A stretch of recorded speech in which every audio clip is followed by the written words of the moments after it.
What a great privilege it is to be able to join you tonight or this afternoon for these remarks. I appreciate the opportunity and welcome you to your nation's capital.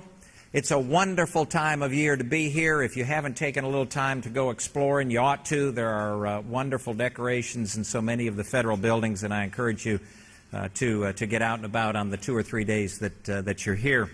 I want to thank you for the work that each of you do. I know that it's challenging. Before I came to Congress, as was mentioned, I served 4 terms in the state Senate, and so I know the sacrifices that you all give up, and I want to commend you for the service that you provide to your respective states.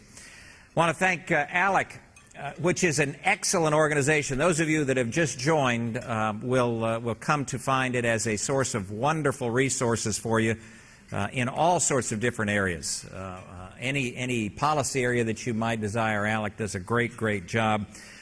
By way of a little plug, Atlanta, my almost hometown, is going to be the site for the 36th annual ALEC meeting next July 15th through the 18th, so start making your plans.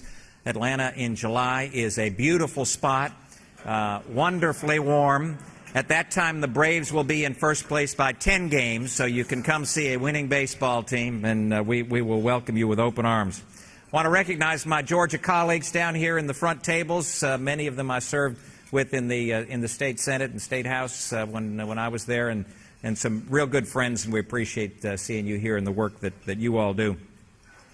About half of the members of the Georgia General Assembly are members of ALEC. That's how important we think it is, has been in Georgia.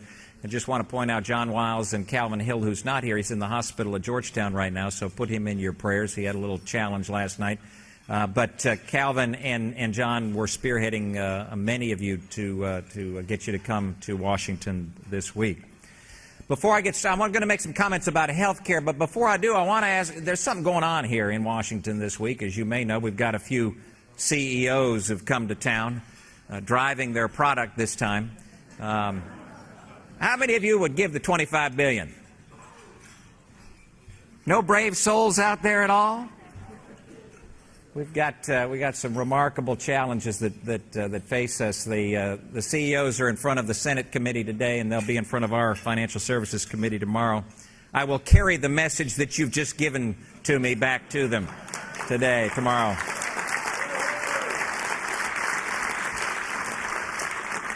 These are remarkably challenging times. I would suggest that they are times where we have seen a unique and increasing sentiment for the response to any challenge that we face as a nation to be government.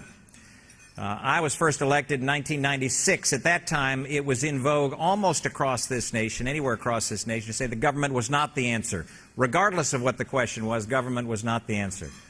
I think we're about 3 years, a little over 3 years into a time when so many in this nation believe that government is the answer, and I put the genesis for this at Katrina, which is curious when you think about it. It was a time in August, September of 2005 when local, state, and federal government clearly were not capable of responding to the challenge before them, all sorts of reasons for that.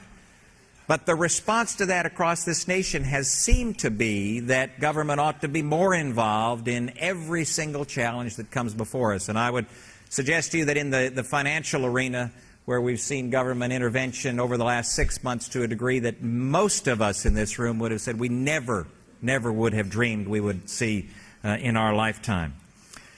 Remarkable challenges that we face. I've been asked to talk a little bit about health care, and I'm pleased to be able to do so. I would encourage you, if you are not adept or like talking about health care, to adopt it as an issue. Some folks say that conservatives don't have a health care gene. You know, we just don't talk about health care very well. I would suggest to you it's extremely vital and important that we do talk about health care for a variety of reasons. One, it's important.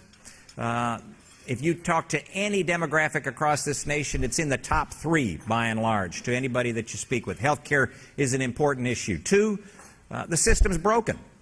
You know that. You've got incredible challenges in your state. At the federal level, we have remarkable challenges in terms of health care. The system is broken and needs to be fixed. I mention that because many believe that Medicare is the model for reform at the federal level. I would suggest to you that Medicare is not the model for reform and shouldn't be followed. Third reason that it's important to talk about is that it ought to be a conservative issue.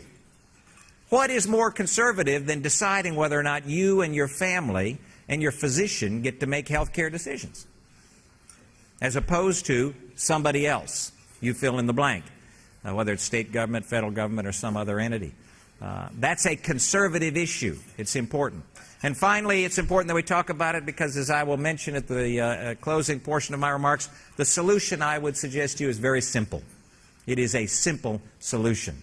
We don't have to get all complex and try to figure out how to tinker with all of this evidence-based decision-making that Dr. Dolinar talked about. The solution is relatively simple. We are truly at a crossroads in the area of health care.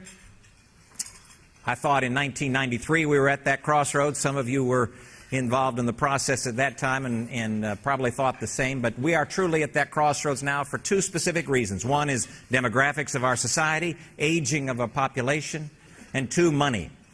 Money and demographics will drive the primacy, the need for change and fundamental reform in the area of health care. Which direction do we go? That's the question that has to be answered, and that's the question that I know you will be intimately involved in as we move forward. I want to touch on two or three specific issues. One is Medicaid, two is S-CHIP, three is what we can expect out of the President-elect's new administration, and then some alternatives, hopefully some positive reforms or options that we have available to us. Medicaid. Y'all interested in some Medicaid money? You come to the right town, right? $200 billion of federal Medicaid money goes to the states each year. Your state will likely see an increase in the stimulus package that comes out in January. The current proposal that's on the table is for about $38 billion of new Medicaid money coming to the states over a 2-year period of time through the federal Medicaid assistance program. That is supposedly, depending on who you talk to in the leadership, supposedly to allow for all folks who are currently on the enrolled in the Medicaid program to continue their participation.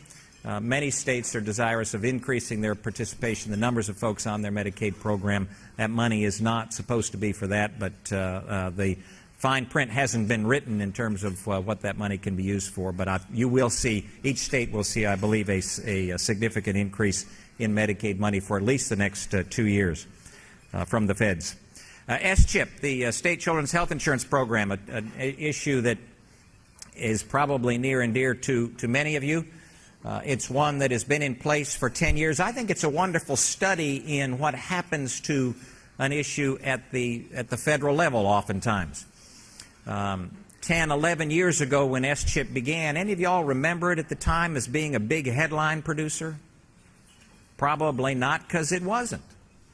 It was a bipartisan decision that was made that there ought to be a program that allowed for kids in families who made too much money for eligibility for Medicaid but not enough money for private insurance to be able to have access to some type of insurance. And so folks got together and said we ought to make that at about 200% of the poverty level and provide assistance to states to provide health insurance for those kids, right?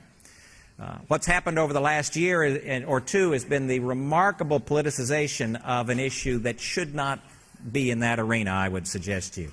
And so we've seen proposals and, in fact, bills passed through the House and the Senate that would cover kids in families up to 400% of the poverty level. 400% of the poverty level, as most of you know, is about $84,000 a year. If you do that, then what happens is that we would drive about 2 million kids from private personal insurance, those kids covered by their family's insurance right now, to government-run or whatever your version of S-CHIP is in your state health insurance for those children. I would suggest to you that's the wrong direction to go. Though that bill, however, passed the House and the Senate, was vetoed by the President. That veto was sustained this past summer.